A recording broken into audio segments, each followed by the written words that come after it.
ल यो हाँगा छाडेर पनि अब माटोले मलले चाहिँ पुर्ने काम हुँदैछ कागतीलाई। अब यसरी पुर्दिएपछि झ्याप्प लाएर यसरी पुर्दिने। अब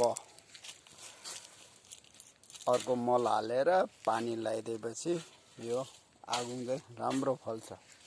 यसो ल सबैमा यसरी चाहिँ पुर्दैछ। यी पुर्दै आएको हो यो सबै यसरी झ्याप्प सबै बोटमा चाहिँ पुर्दै। ल यत्रो यत्रो बोट छ, यत्रो फल छ, यी यस्तो फलिरहेछ। त्यही भएर चाहिँ बेलैमा चाहिँ पानी हालेर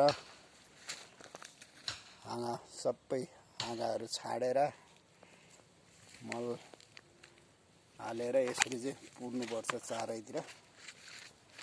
यसरी पुरेपछि अब एकदम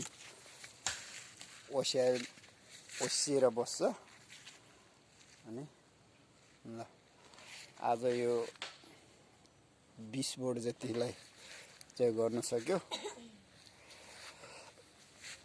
ल तपाईहरु पनि अब सुख लाग्यो यसरी पुर्दै जानुस् है। कागती लाउने साथीहरु को हुनुहुन्छ किसानहरु सबैले चाहिँ यसरी पुर्नु पर्छ। यत्रो राम्रो दाना यस्तो राम्रो फल्छ।